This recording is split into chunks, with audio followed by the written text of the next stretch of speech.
우리 수요 예배 가운데 나오신 성도님들 환영합니다. 오늘 이 시간 약함의 자리, 성도의 자리라는 제목을 가지고 함께 주님의 말씀 나누는 시간 갖기를 소망합니다.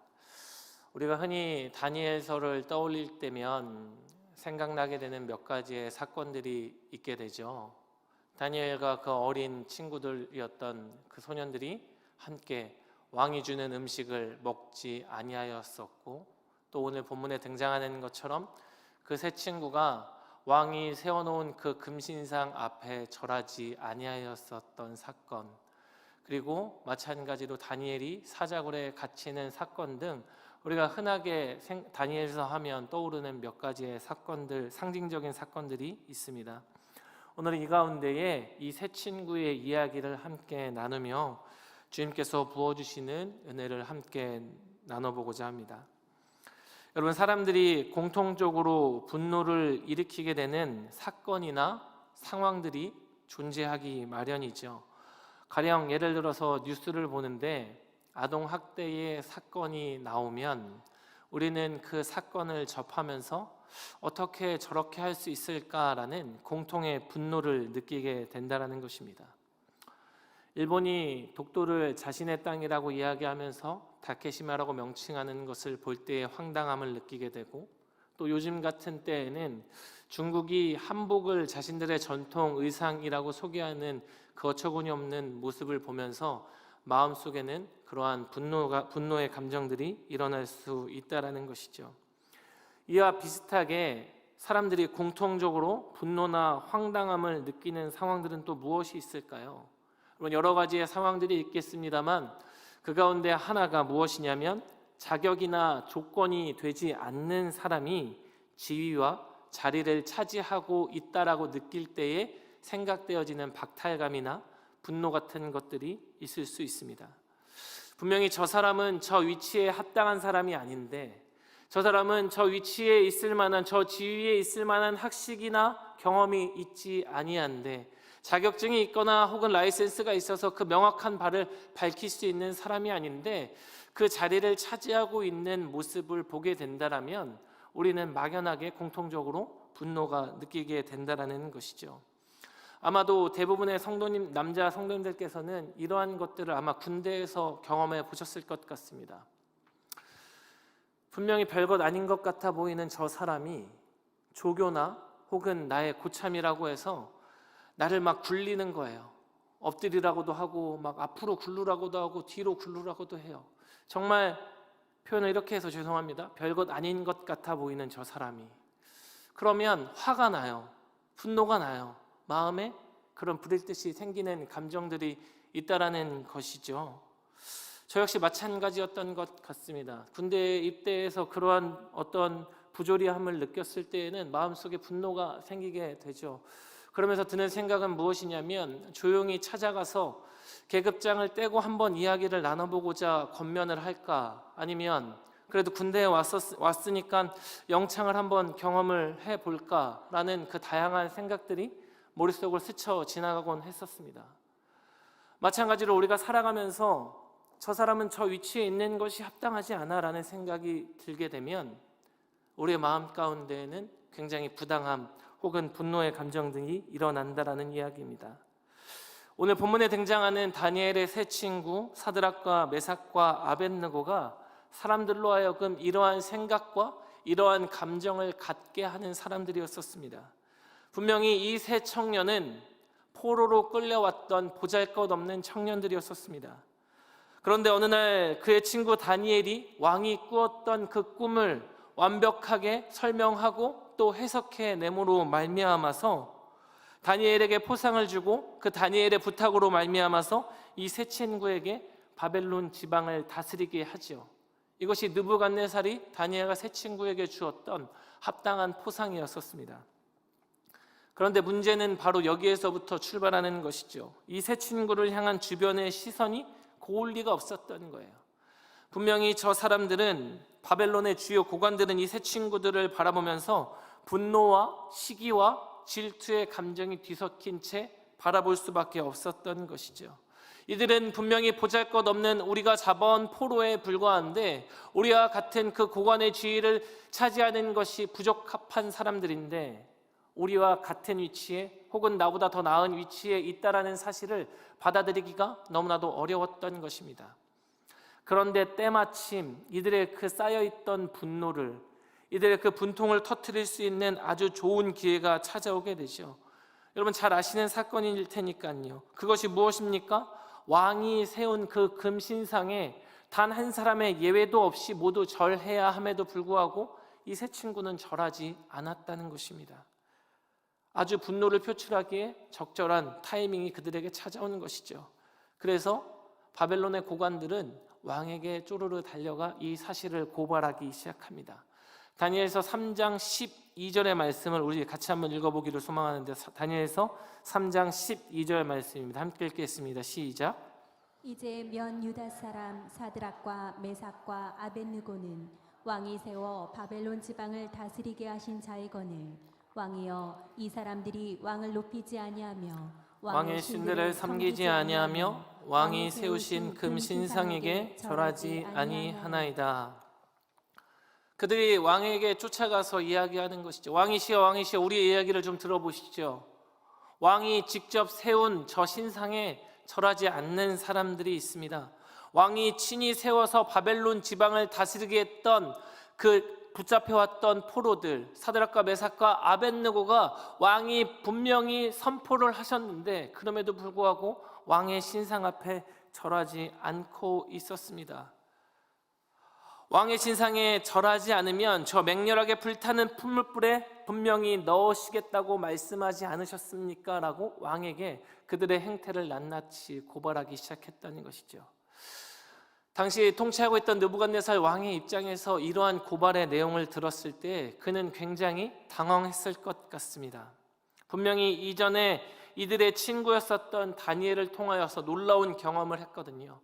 자신이 기억하지 못했던 꿈의 내용이 무엇인지도 아주 정확하게 맞추었었고 그 꿈이 나타내는 바가 무엇인지도 아주 구체적이고 정확하게 그 꿈의 해석을 내어놓아서 왕은 너무나도 만족했었습니다. 그리고 그 다니엘과 늘 함께 있었던 이 친구들도 마찬가지로 충분히 신뢰할 만한 사람이다라는 판단하에 바벨론 지방을 다스리게 하였었는데, 그런데 하필이면 이들이 왕의 명령을 어기게 된 것이죠. 왕의 입장에서 생각해 보자면 기존에 자신이 뱉은 말이 있기 때문에 무작정 이들에게 사면을 시켜주거나 혹은 용서를 해주기란 왕의 입장에서도 쉽지가 않았을 것입니다. 그런데 느부갓네살은 얼마나 그 마음의 아량이 넓었던지, 그리고 얼마나 이들을 아꼈던지 단번에 이들을 처형해라, 단번에 그들을 풀무불에 집어넣어라 라고 이야기하지 않고 이들을 한번 회유하려는 시도를 하게 되죠. 그 말씀이 다니엘서 3장 15절의 말씀입니다. 3장 15절에서는 이렇게 이야기하죠. 이제라도 너희가 준비하였다가 나팔과 피리와 수금과 사면금과 양금과 생황과 및 모든 악기 소리를 들을 때 내가 만든 신상 앞에 엎드려 절하면 좋거니와 너희가 만일 절하지 아니하면 즉시 너희를 맹렬히 타는 풀무불 가운데에 던져 넣을 것이니 능히 너희를 내 손에서 건져내시니 누구이겠느냐 하니. 여러분, 이 말은 어떤 각도에서 바라보면 굉장히 협박과 조롱이 섞인 말인 것도 같지만 다른 한편에서 생각해 보면 분명히 느부갓네살은 이들을 아끼고 있음을 느낄 수도 있는 말입니다. 왜 그런 거 하니? 이렇게 이야기하는 것이죠. 얘들아, 비록 너희가 늦었지만 지금에 와서라도, 비록 늦었지만 지금이라도 왕의 신상 앞에 절하는 것이 어떻겠느냐. 지금 너희가 굉장히 코너에 몰려있는 상황이야. 너희를 도와줄 손길이 하나도 없어. 다른 고관 대작들이 와서 너희를 고발하기 시작했어. 그러니까 지금에라도 왕의 신상 앞에서 절해서 너희의 목숨을 부지하는 것이 어떻겠느냐라는 왕의 넓은 마음이 담겨져 있는 표현이기도 한 것이죠. 그런데 이 왕의 회유와 권유에 대해서 이 세 친구가 내어놓은 답변이 아주 가관입니다. 무엇이라고 이야기하냐면, 왕이시여, 이 질문을, 이러한 권유를 우리에게 하실 필요도 없습니다. 우리는 결단코 왕의 신상 앞에 절하는 일이 없을 것입니다. 왜? 하나님께서 우리를 구하여 주실 것이기 때문에 그렇습니다. 그런데 만일 그렇게 하지 않는다 하실지라도 우리는 결단코 왕의 신상 앞에 절을 할 수가 없습니다라고 단호하게 왕의 앞에서 선포를 하게 되는 것이죠. 여러분 생각해 보시죠. 느부갓네살 왕의 입장에서는 이 새 청년의 그 답변이 얼마나 당돌하고 또 무례하게 느껴졌겠습니까? 1차로 왕이 선포했던 그 왕명에 어긴 것도 괘씸한데, 그럼에도 불구하고 자신이 이들을 아끼기에 다시 한번 기회를 주어서 이제라도 늦었지만 너희들이 왕의 신상 앞에서 절하는 것이 어떻겠느냐라고 넓은 아량을 베풀었음에도 불구하고 이들에게서 돌아오는 답변은 무엇입니까? 왕이시여, 그런 것은 우리에게 물어볼 필요조차 없습니다. 우리는 단호합니다. 왕의 신상 앞에 절하는 일이 결단코 없을 것이다 라고 이야기하고 있는 것이죠. 여러분, 원래 사람과 사람 사이에서 신뢰하고 좋아했던 사람에게 배신을 당하게 되면 그 배신감이 배가가 돼요. 저 사람이 더욱더 밉게 느껴집니다. 느부갓네살 왕이 느꼈을 감정이 바로 그러했을 것 같아요. 그래서 그는 무시무시한 명령을 이들에게 쏟아내기 시작하죠. 오늘 본문 19절의 말씀을 함께 읽어보도록 하겠습니다. 19절의 말씀 시작. 느부갓네살이 분이 가득하여 사드락과 메삭과 아벳느고를 향하여 얼굴빛을 바꾸고 명령하여 이르되 그 불무불을 뜨겁게 하기를 평소보다 7배나 뜨겁게 하라 하고. 여기서 이 말씀 가운데 보면 느부갓네살 왕이 느꼈을 그 감정이 고스란히 표현되고 있죠. 분이 가득하여서 얼굴빛을 바꾸어 명령하였다라고 이야기하고 있습니다. 그러니까 이거는 그냥 조금 토라진 상태를 가리키는 것이 아니라 그 마음에 불을 듯이 분노가 일어나서 이 다니엘의 세 친구 사드락과 메삭과 아벳느고를 향한 마음이 이미 돌아선 거예요. 내가 그들을 혹여라도 죽음의 자리 가운데 몰아넣는다 할지라도 이들을 용서하지 않겠다라는 아주 강팍한 마음, 그러한 돌아선 마음이 느부갓네살 가운데 가득했던 것이죠. 그렇기 때문에 느부갓네살은 얼굴빛을 바꾸어 명령하였는데 그 명령이 무엇이었습니까? 풀무불을 뜨겁게 하기를 무려 7배나 더하여라 라는 명령을 내린 것입니다. 이미 사람을 죽이기에 충분할 만큼 뜨거웠을 것이 분명한데 화가 얼마나 났으면, 이 새 청년을 향한 그 실망의 마음이 얼마나 컸으면 이런 무시무시한 명령을 내릴 수 있었겠습니까?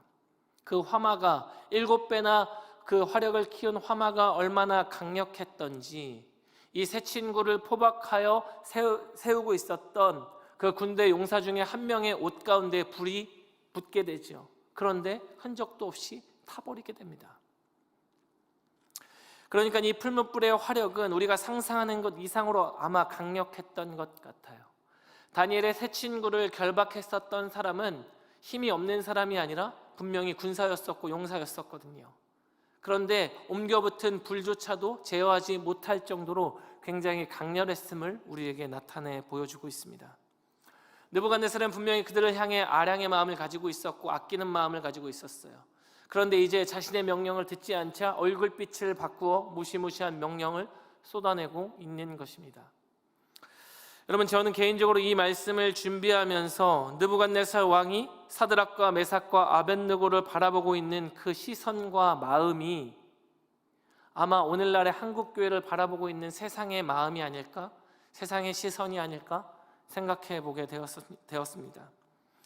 여러분, 느부갓네살의 시선이라는 게 무엇이었습니까? 처음에는 내가 해결하지 못하는 것들, 그 꿈의 문제를 해결하지 못하면 모든 지혜자들을 쪼개 죽이겠다까지라고 선포했을 정도로 굉장히 갈증을 느꼈던 그 문제를 탁월하게 해결해 주었던 다니엘과 그와 함께 조력하였던 그 세 친구들을 향한 고마운 마음이 있었습니다. 그리고 그들을 향한 친근함이 그의 마음 가운데 가득했었죠. 그런데 이제 자신의 입맛에 맞지 않자 죽일 듯한 마음을 가지고 풀무불에 불을 7배나 뜨겁게 하라라고 명령하는 그 무시무시한 시선과 마음이 오늘날의 한국교회를 향한 세상의 시선이 아니겠느냐라는 말입니다. 여러분, 사실 역사가 증명하듯이 한국교회가 조국의 근현대사에 차지한 비중은 막대한 것입니다. 언더우드나 토마스나 아펜젤러 선교사님들 같이 아주 훌륭한 선교사님들이 이 땅 가운데 비할 바 없는 가장 귀중한 복음을 들고 조선의 땅에 들어오셨습니다. 그 밖에 수많은 선교사님들이 이름도 없이 빛도 없이 변방에 잘 알려지지도 않은 이 조선 땅을 위하여서 수많은 일들을 행하셨었죠. 진리와 복음을 전하여 줬으면 마땅하고 나라와 민족이 더 나아가는데 혁혁한 공을 세웠음이 분명합니다. 병원과 학교를 세웠고 근대화하기 위한 수많은 문물들을 전하여 주었으며 이 나라가 올바로 재정비되는데 혁혁한 공을 세웠던 그 증거들이 오늘날에도 차고 넘치죠. 여러분, 그 시대에는 분명히 교회와 성도가 선망의 대상이었고 존경의 대상이었고 친근함의 상대였었습니다. 그런데 오늘날의 한국교회의 현실은 어떠합니까? 느부갓네살이 그 얼굴빛을 바꾸어서 풀무불에 뜨겁기를 7배나 하라 한 것과 같이 자신의 마음에 들지 않는다 생각하면서 교회가 사회의 걸림돌이고 장애물이라는 시선으로 쳐다보고 있는 것이죠. 온갖 코로나의 주범과 같은 취급을 받고 있으며 하나님의 창조 질서가 무너지는 동성애 합법화와 차별금지법을 반대하고 있다라고 자신들의 입맛에 맞지 않는 공동체라고 치부해 버리고 있는 것이 오늘날 한국교회의 현실인 것 같습니다. 그러면서 이야기하기를 느부갓네살이 이야기하였던 것처럼 도대체 너희를 구원할 그 신이 어디 있느냐고, 도대체 너희가 그렇게 믿고 따르는 그 하나님이라는 분은 어디 계신 것이냐라고 손가락질하며 조롱하고 있는 것이죠. 여러분, 이 세 친구가 그 처한 상황을 돌이켜보면 얼마나 무서웠겠습니까? 뜨겁게 타오르는 불 앞에서 고개를 들 수조차 없을 것입니다. 그 풀무불을 쳐다볼 수도 없었을 것 같습니다. 물론 우리는 이 이야기의 결말이 하나님께서 이들의 작은 것 하나도 상하게 하지 않도록 보호하시고 머리털도 타지 아니하며 불에 탄 냄새도 없기 때문에 굉장히 해피 엔딩으로 끝났다라는 그 사실을 알고 있기 때문에 이들이 처한 현실이 마음속에 와닿지 않을 수는 있겠습니다만, 여러분, 우리가 이 세 친구의 입장에 대해 생각해 본다면 이들은 누구보다도 처절하고 고통스러우며 공포스러운 상황 가운데 놓여 있었음이 분명합니다. 그들의 믿음을 따라서, 그들의 신앙의 결단을 따라서 왕이 세운 그 금신상 앞에 절할 수 없습니다. 왕이시여, 우리에게 그것을 물어볼 필요조차 없습니다라고 단호하게 이야기했었지만 자신들이 결박당한 채 풀무불 앞에 놓이게 되고 자신들을 줄 세워 놓았던 그 용사 가운데 한 명이 불에 타 죽는 모습을 보게 되었을 때 그들의 마음 가운데는 얼마나 두렵고 떨림이 가득했겠습니까? 결박당하여 그렇게 할 수는 없었겠지만 할 수만 있다라면 서로 부둥켜 안은 채 엉엉 울고 싶었을 것입니다. 그러면서 하나님, 제발 이 고통 가운데에서 나를 구하여 달라고, 제발 능력 있는 누군가를 나에게 보내주시어서 내가 풀무불 가운데 들어가지 않게 해달라고 소리치고 싶었는지도 모르겠습니다. 그런데 여러분, 성경을 들여다보면 이와 같은 고통을 당하신 분이 한 분 있으시죠. 누구이십니까? 예수 그리스도이십니다. 신약시대에 예수님께서 십자가에 달리셨을 때에도 이와 같으셨습니다. 그리스도를 조롱하는 사람들은 그가 십자가에 달리셨을 때에 그를 조롱하기를 이제 하나님이 그를 도우셔서 십자가에서 내리실 수 있나 보자 라고 조롱하였었습니다. 유대인의 왕이라는 팻말을 머리에 달아서 그 머리에는 가시 면류관을 씌워서 조롱하였었던 것이죠. 그뿐만 아니라 예수님이 마지막 숨을 거두셨을 때에 그를 따르던 제자들도 모든 것이 끝나버린 줄 알고 다 도망하였었습니다. 예수님의 십자가 사건도 그러하고 이 세 친구에게 벌어진 이 참담한 풀무불의 사건도 그러하고 모두 다 끔찍한 사건들이었습니다. 자신에게 처한 사건들도 그러하고 주변의 조롱과 손가락질 또한 그들의 귓가에서 아마 떠나지 않고 맴돌고 있었을 것 같습니다. 도대체 너희를 구원할 그 신이 어디 있느냐? 사실 우리는 이러한 사건들을 접하면서도 한 가지 대단하다라고 느끼는 것은 무엇이냐면 이 청년들이 왕 앞에서 했던 그 선포의 내용입니다. 우리 잘 아시는 말씀들일 텐데 이 풀무불 앞에 서기 전에 이 세 청년이 왕 앞에서 무엇이라고 고백하였습니까? 본문 18절의 말씀을 같이 한번 읽어보기를 소망합니다. 본문 18절의 말씀입니다. 시작. 그렇게 하지 아니하실지라도 왕이여, 우리가 왕의 신들을 섬기지도 아니하고 왕이 세우신 금신상에게 절하지도 아니할 줄을 아옵소서. 그렇게 하지 아니하실지라도 그렇게 하지 아니하실지라도 왕이여 우리가 왕의 신들을 섬기지도 아니하고 왕이 세우신 금 신상에게 절하지도 아니할 줄을 아옵소서. 우리가 너무나도 익히 들어 잘 아는 말씀이죠. 왕을 향한 이 선포는 사실 엄청난 믿음의 고백이고 담대한 선포입니다. 그런데 우리는 이 선포를 때때로 이들의 믿음이 뛰어나기에 그렇게 할 수 있었던 것이지라고 치부해 버리기가 쉽습니다만, 여러분, 그런데 과연 진짜로 그러하냐는 것입니다. 우리의 상황을 빗대어 한번 설명해 볼까요? 여러분들은 어떠하십니까? 정말 그리하지 아니하실지라도, 그렇게 하지 아니하실지라도 내가 왕의 신상에서 절을 할 수 없다는 말을 뱉었지만, 막상 눈앞에 뜨겁게 타오르는 불못불이 있고 너희를 건져낼 신이 어딨냐라는 그 조롱과 손가락질이 여러분들에게 떠나지 않는다라면 겁도 나지 않고 억울하지도 않고 담대하게 그 죽음을 받아들이실 수 있겠습니까? 물론 우리 열방교회 성도님들은 그 믿음이 깊으시고 성숙하시기에 아멘이라고 화답할 줄 제가 알고 있습니다. 뭐 이렇게 이야기해야지 어떡하겠어요. 수요일날 이 예배 가운데 이 자리 가운데 나왔는데 그렇게 이야기해야지 어떡하겠냐는 말입니다. 잘 알고 있어요. 그런데 여러분 진짜 그렇냐는 이야기예요.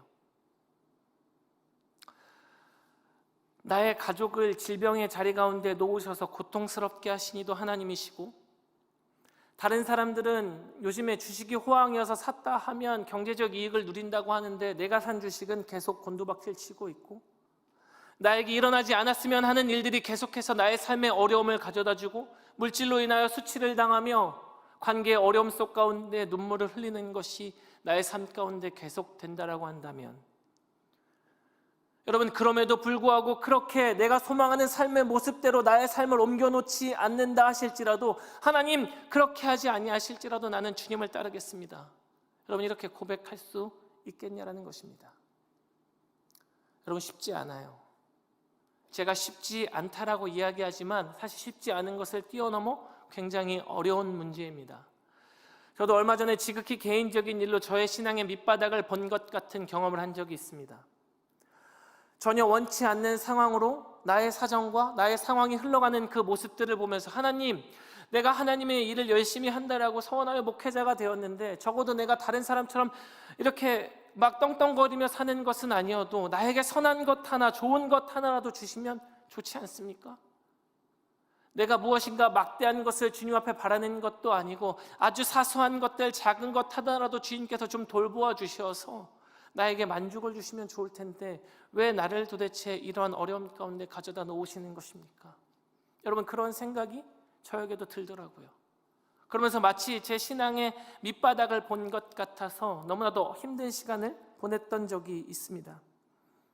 물론 우리가 입으로는 그렇게 기도하죠. 주님, 나의 소망이 이러한 것입니다. 나의 간구가 이러한 것들입니다. 주님, 들어주십시오. 그런데 주님 그렇게 하지 않는다 하실지라도 주님의 뜻대로 나의 삶 가운데 역사하여 주시기를 원합니다 라고 성숙한 성도들은 기도해요. 우리 열방교회 성도님들도 늘 그렇게 기도하시잖아요. 그런데 진짜 그러냐는 얘기예요. 사실 쉽지 않은 문제인 것 같습니다.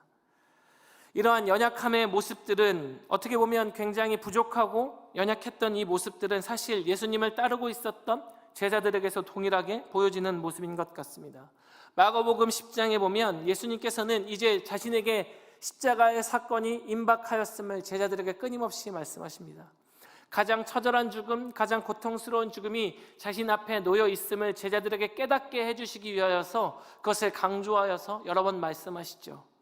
그런데 그 제자들의 반응이 어떠했냐면 마가복음 10장 37절에 보면 이렇게 이야기하고 있습니다. 주의 영광 중에서 우리를 하나는 주의 우편에 하나는 좌편에 앉게 하여 주옵소서. 예수 그리스도께서는 분명히 앞서 무엇을 말씀하셨냐면 십자가의 사건을 말씀하셨어요. 이제 인자가 십자가에 달리게 될 것이다. 너희들도 나를 따르는 제자들이 되어야 한다라는 그 마음을 가지고 제자들에게 말씀하셨는데, 예수님 알겠습니다. 늘 하셨던 말씀이잖아요. 제가 잘 알고 있어요. 깨달아 잘 알고 있으니까 주님, 제가 부탁이 하나 있는데 그 부탁이 무엇이냐면 나와 내 형제를 하나는 주의 우편에 하나는 주의 좌편에 앉게 해주시죠. 여러분, 이것이 제자들의 간구였고 제자들의 부탁이었어요. 여러분, 얼마나 보잘것없는, 얼마나 형편없는 모습입니까? 여러분, 이 모습이 우리들의 모습인지도 모르겠습니다. 그리하지 아니하실지라도 고통의 순간이 찾아와도 주를 따르겠습니다라고 이야기하지만 연약하여서 주님 도대체 왜요? 나를 이 답답한 상황 가운데 내버려 두시는 것입니까? 주님 도대체 왜요? 타는 듯한 풀무불이 왜 내 눈앞에 있는 것입니까? 나는 주를 고백하였는데, 나는 신실하게 주를 믿었는데 이것이 나의 삶의 결과입니까? 라는 마음이 우리 가운데 알게 모르게 우리의 생각을 지배하고 있을 수 있다는 이야기죠. 그런데 사랑하는 성도 여러분, 우리가 잊고 살아가는 것이 한 가지 있습니다. 그것이 무엇이냐면 이 세 친구들 앞에 놓였던 풀무불처럼, 그리고 그리스도께서 지셔야 했던 그 십자가처럼 그 고통과 그 약함의 자리가 바로 우리의 자리, 성도의 자리라는 것입니다. 우리 한번 같이 따라해 보실까요? 약함의 자리가 우리의 자리입니다. 고통의 자리가 교회의 자리입니다. 여러분, 혹시 신앙생활 하시면서 신앙생활을 이어나가는 것이 좁은 길이고 좁은 문이다라는 사실을 처음 들어본 성도님 있으십니까? 그렇지 않을 거예요. 끊임없이 그리스도께서 말씀을 통해 전하여 주셨습니다. 마태복음 7장 13절과 14절을 통해서 분명히 말씀하시는데 이렇게 이야기하시죠. 좁은 문으로 들어가라. 멸망으로 인도하는 문은 크고 그 길이 넓어 그리로 들어가는 자가 많고, 생명으로 인도하는 문은 좁고 길이 협착하여 찾는 자가 적음이라. 예수께서는 우리가 생명의 길, 구원의 길로 나아가는 그 길의 모습이 좁고 협착하다라고 분명히 말씀하여 주고 있으십니다. 가장 약함의 자리, 가장 고통스러운 자리, 가장 처절함의 자리가 바로 성도의 자리라고 분명히 말씀하고 있는 것이죠. 그러니까 다니엘의 세 친구가 그렇게 하지 아니하실지라도 고백할 수 있었던 것은 단순히 그들이 믿음이 뛰어나서, 물론 그들의 믿음이 뛰어났기에 고백할 수 있었던 믿음의 선포이지만 그들은 그 약함의 자리가 자신의 자리라는 사실을 깨달아 알고 있었던 거예요. 내가 설령 주를 믿는다, 주를 믿어서 손가락질을 당하고 조롱을 당하고 내가 원치 않는 삶의 모습들이 나에게서 계속 일어난다 할지라도 그 자리가 나의 자리이구나, 그 좁은 길이, 그 좁은 문이 나의 자리이구나라는 사실을 깨달아 알고 있었던 것입니다. 그런데 우리는 들어 알고 있지만 마음속 가운데 깨닫지 못하는 거예요. 하나님 도대체 왜요? 내가 무엇인가 큰 것을 바라는 것도 아닌데 나에게 작은 것 하나라도 좀 바뀌어진 모습들로 인하여서 내가 기쁨을 누리면 얼마나 좋겠습니까? 라고 탄식하는 것이죠. 이러한 생각이나 신앙의 마음들은 우리가 우리의 자리를 망각하고 있기 때문에 벌어지는 일입니다. 내가 그리스도를 잘 믿고 따르니까 억울한 일을 당하거나 질병에 걸리거나 손가락질을 당하는 일은 나의 일은 아니라고, 그 자리는 나의 자리가 아니라고 생각하는 은연중에 우리의 마음 가운데 있는 그러한 잘못된 생각들 때문에 겪게 되는 어려움이죠. 선지자 아모스는 말하기를, 아모스서 5장 18절에서 20절의 말씀을 통해 이렇게 이야기하고 있습니다. 우리 같이 한번 읽어보기를 소망하는데요. 함께 읽겠습니다. 시작. 화 있을진저 여호와의 날을 사모하는 자여, 너희가 어찌하여 여호와의 날을 사모하느냐? 그날은 어둠이요 빛이 아니라 마치 사람이 사자를 피하다가 곰을 만나거나 혹은 집에 들어가서 손을 벽에 대었다가 뱀에게 물린 같도다. 여호와의 날은 빛 없는 어둠이 아니며 빛남 없는 캄캄함이 아니냐. 아멘. 선지자는 말씀을 통하여서 이야기합니다. 화 있을진저 여호와의 날을 사모하는 자요. 여호와의 날을 사모하는 자가 누구입니까? 그 날을 간절히 기다리는 자들이 누구입니까? 바로 성도잖아요. 바로 우리들이잖아요. 그런데 무엇이라고 이야기합니까? 너희가 어찌하여 여호와의 날을 사모하느냐? 그날은 어둠이다, 빛이 아니다. 사람이 사자를 피하려다가 곰을 만나는 것 같은 황당함과 무서움이 가득할 것이며, 내가 조금은 편히 쉴까 하고 집에 들어가서 벽에 손을 대었는데 뱀에게 물리게 되는 그런 어처구니 없는 일들이 너의 삶 가운데 가득한 것이 바로 여호와의 날인데, 너희가 어찌 빛을 생각하고 너희가 어찌 안락함을 생각하느냐라고 선지자는 꼬집어 이야기하고 있는 것입니다. 우리가 기대했던 모습과는 분명히 다른 모습인 것 같습니다. 내가 무엇인가 잘못한 게 있어서 벌을 받거나 혹은 그릇된 행동의 결과로서 우리에게 슬픔이나 고통이 찾아오는 것이라면 그나마 조금 이해라도 할 수 있을 것 같은데, 우리가 예수를 믿음으로 말미암아 구원을 얻음으로 말미암아 그리스도인으로서 살아가는 것 자체가 약함의 자리이고 고통의 자리라는 것이 얼마나 황당합니까? 적어도 예수를 믿으면 복을 받는다고, 예수를 믿으면 적어도 적은 것 하나라도 우리 삶 가운데 더 좋아지는 것이 있을 것이라고 이야기하는 것이 마땅한 것이 아닙니까? 그런데 여러분, 신앙의 본질은 그러한 것에 있지 않다는 것입니다. 더 낮아지고 더 약하여진다라고 말하고 있는 것이죠. 그런데 그것을 깨달아 아는 사람은 많지 않은 것 같아요. 앞서 말씀드렸던 것처럼 본문에 등장하는 이 세 청년은 무척이나 두렵고 떨렸을 것이 분명합니다. 사람이 옆에서 다 죽어가는데 어떻게 멀쩡할 수 있겠습니까? 이제 자신들에게 남겨진 것은 그 풀무불에 들어가는 일만 남았었습니다. 어떻게 담대할 수 있었겠습니까? 그런데 그런 절망 가운데에서 잊지 않았던 사실 한 가지가 있었다라면 그들에게는 하나님을 믿는 그 굳건한 믿음과 더불어 그 약함의 자리가 곧 성도의 자리라는 깨달음이 있었던 것이죠. 여러분, 소망하기는 우리들도 그 약함의 자리가 성도의 자리라는 깨달음이 있는 그런 귀한 믿음을 가진 주님의 자녀들이 되었으면 좋겠습니다. 그런데 제가 이런 이야기를 하면 우리 성도님들의 마음 가운데 아마 무겁고 어려움이 가득할 것 같아요. 아니 목사님, 요즘에 우리가 사는 게 얼마나 어려운데 코로나 때문에 더더군다나 너무나도 힘든 나날을 보내고 있는데 왜 우리 성도들을 약함의 자리로 몰아 넣으시는 것입니까? 라는 의문을 충분히 가질 수 있죠. 그런데 여러분, 우리가 그 어려운 길을, 그 어려움의 자리를 나아가야 하는 이유가 무엇이냐면 여러분, 바로 그곳에서 하나님을 만날 수 있고 바로 그곳에서 하나님의 은혜를 경험할 수 있는 그런 귀한 자리가 되기 때문에 그렇습니다.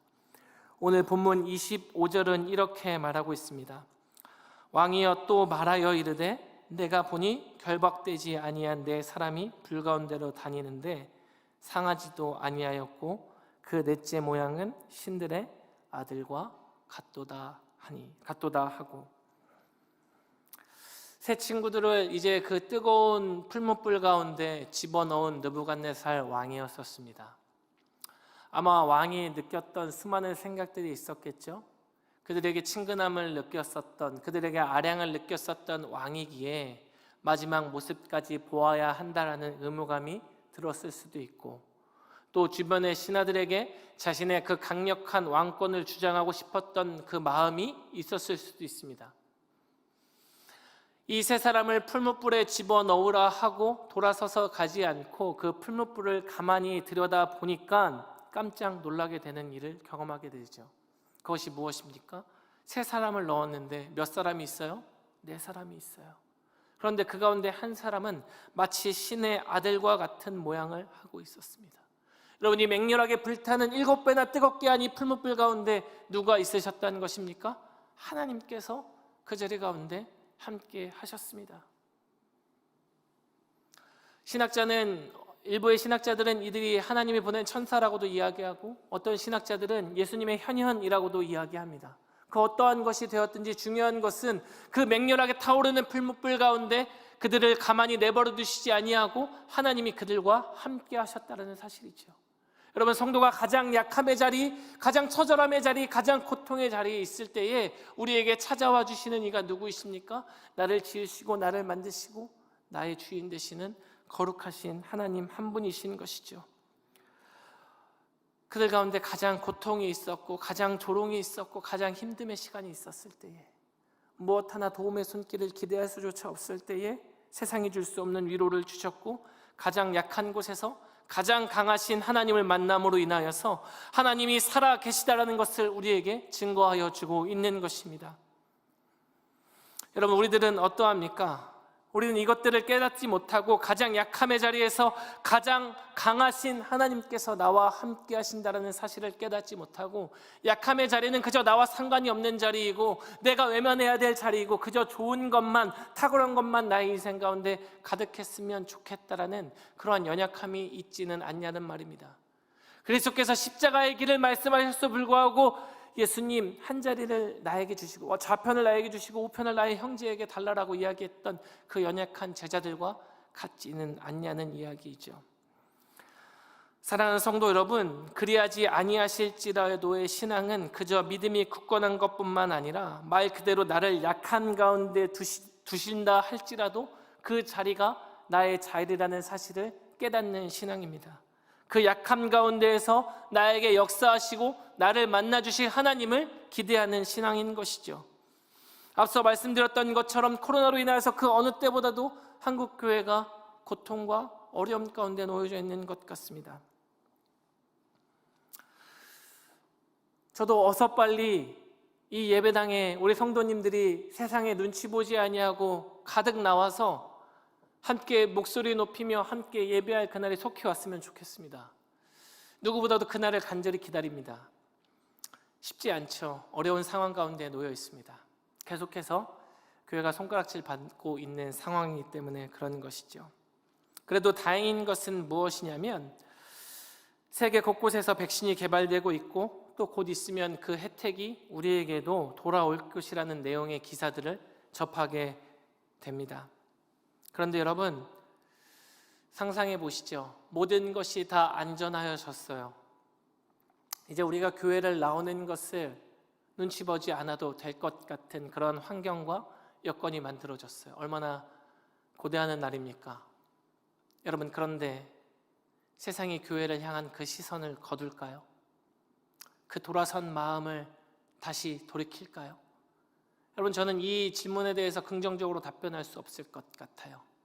아마도 시간이 흐르면 흐를수록, 시대가 지나가면 지나갈수록 교회를 향한 시선과 조롱과 손가락질과 고통과 고난은 더욱더 심해질 것이라고 생각되어집니다. 뿐만 아니라 이 교회를 향한 그 어려움과 고통뿐만 아니라 여전히 나를 어렵게 하는 삶의 문제들도 우리를 여전히 괴롭힐 거예요.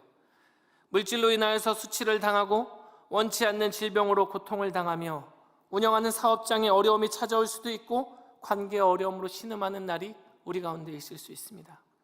그러나 여러분, 그 약함의 자리, 좁은 길의 자리가 우리의 자리임을 잊지 않는 우리들 되었으면 좋겠습니다.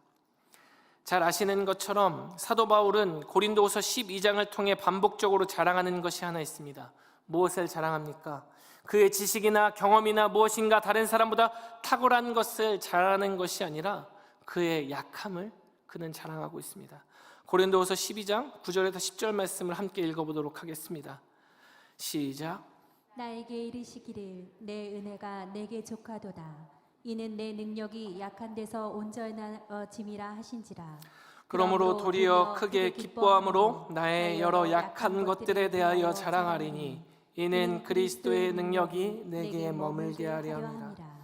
그러므로 내가 그리스도를 위하여 약한 것들과 능욕과 궁핍과 박해와 곤고를 기뻐하노니 이는 내가 약한 그때에 강함이라. 사도 바울이 자랑할 것이 얼마나 많은 사람이었었는데 그가 자랑한다는 것이 무엇입니까?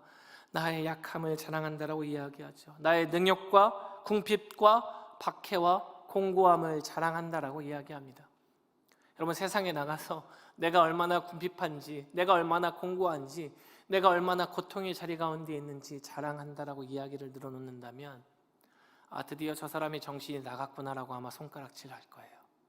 그런데 우리 믿는 자들은 바로 나의 약함이 나의 자랑이 될 줄로 믿습니다. 왜 그렇습니까? 그 약함 가운데에서 나에게 역사하실 하나님을 기대하는 믿음이 우리 가운데 있기 때문에 그렇습니다. 내가 가장 약함의 자리에 있을 때에 가장 강하신 하나님께서 나를 홀로 내버려 두지 아니하시고 그 크고 펴신 팔로 함께할 것을 믿기 때문에 그렇습니다.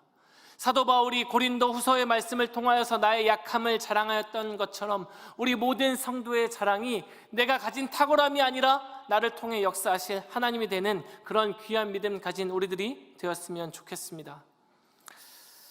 말씀을 정리하도록 하겠습니다.